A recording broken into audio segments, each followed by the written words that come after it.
Hi welcome to my mini blog. ಇದು Thursday blog ಆಗಿರುತ್ತೆ. ಇನ್ನು ಥರ್ಸ್ಡೇ ಬೆಳಗ್ಗೆ ಬೇಗನೆ ಎದ್ದೆ. ಸ್ವಲ್ಪ ಏನಕ್ಕೆ ಅಂದರೆ ವೆಡ್ನೆಸ್ಡೇ ನೈಟ್ ನಾನು ಏನೂ ಕೆಲಸ ಮಾಡ್ಕೊಳಕ್ಕಾಗಲಿಲ್ಲ, ಸ್ವಲ್ಪ ಟಯರ್ಡ್ ಅನ್ನಿಸ್ತು ಅಂದ್ಬಿಟ್ಟು ಸುಮ್ಮನೆ ಹೋಗಿ ಮಲ್ಕೊಬಿಟ್ಟಿದ್ದೆ. ಸೊ ಥರ್ಸ್ಡೇ ಮಾರ್ನಿಂಗ್ ಬೇಗನೆ ಎದ್ದು ಮಾಡ್ಕೊಂಡ್ರಾಯ್ತು ಅಂತ. ಆಮೇಲೆ ನಮ್ಮ ಅತ್ತೆ ಸ್ವಲ್ಪ ಎದ್ದು ಪಾತ್ರೆ ಎಲ್ಲ ತೊಳಿತಾಯಿದ್ರು. ಅಷ್ಟರಲ್ಲಿ ನಾನು ಕೂಡ ಕಿಚನ್ ಟಾಪ್ ಎಲ್ಲ ಕ್ಲೀನ್ ಮಾಡ್ಕೊಬಿಡೋಣ ಅಂದ್ಬಿಟ್ಟು ಶೆಲ್ಫ್ಗಳು, ಸ್ಟವ್ವು ಎಲ್ಲ ಕ್ಲೀನ್ ಮಾಡಿಕೊಂಡು ಒರೆಸ್ಕೊಂಡು ಎಲ್ಲ ಮಡಿಕೊಂಡೆ. ಆಮೇಲೆ ಕೆಳಗಡೆ ಇರೋ ಮ್ಯಾಟ್ಗಳು ಕೂಡ ತುಂಬ ಧೂಳಾಗ್ಬಿಟ್ಟಿತ್ತು. ಅದೇನೆಂದರೆ ನಮ್ಮ ಮನೆಯವರು ಮನೆ ಹತ್ರನೇ ಕೆಲಸ ಮಾಡ್ತಾರೋದ್ರಿಂದ ಆ ಧೂಳೆಲ್ಲ ಒಳಗಡೆ ಬರ್ತಾನೆ ಇರ್ತದೆ. ಗಳಿಗೂ ನಾವು ಎಷ್ಟೇ ಗೂಡ್ಸಿ ಒರೆಸಿ ಏನೇ ಮಾಡ್ಕೊಂಡ್ರೂ ಪದೇ ಎಲ್ಲ ಗಲೀಜಾದಂಗೆ ಆಗಿದೆ. ಅದಕ್ಕೆ ಅವರು ಒಂದು ಸ್ವಲ್ಪ ಕೆಲಸ ಎಲ್ಲ ಮುಗಿದ ಮೇಲೆ ಕ್ಲೀನ್ ಮಾಡ್ಕೊಳ್ಳೋಣ ಅಂದ್ಬಿಟ್ಟು ಎಷ್ಟಾಗುತ್ತೋ ಅಷ್ಟು ಆಲ್ಮೋಸ್ಟ್ ಅಲ್ಲಿ ಡೀಪ್ ಕ್ಲೀನ್ ಮಾಡಿಕೊಂಡೆ.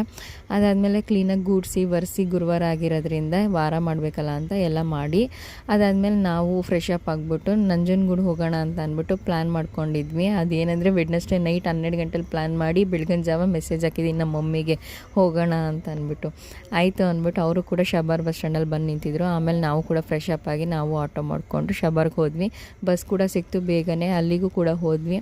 ಆಮೇಲೆ ನಂಜನಗೂಡಿಗೆ ಹೋದ್ವಿ. ಏನು ರಶ್ ಇರಲ್ಲ, ಗುರುವಾರ ಅಲ್ವಾ, ವಾರ ಏನಿಲ್ವಲ್ಲ ಅಂತ ಅಂದ್ಬಿಟ್ಟು ಅಲ್ಲಿ ನೋಡ್ಬಿಟ್ಟು ಕ್ಯೂ ನೋಡಿ ದಂಗಾಗ್ಬಿಟ್ಟೆ. ಶಾಕೇ ಆದಂಗೆ ಆಗ್ಬಿಡ್ತು ನನಗೆ.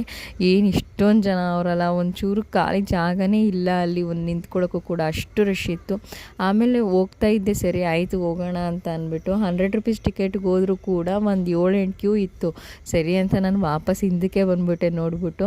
ಆಮೇಲೆ ಈಚೆಯಿಂದನೇ ಕಾಣಿಕೆ ಉಂಡಿ ಮತ್ತು ಎಲ್ಲ ಹಾಕ್ಬಿಟ್ಟು ನಂದು ಹರಕೆ ಇದ್ದಿದ್ದರಿಂದ ಹೋಗಿದ್ದು ನಾನು.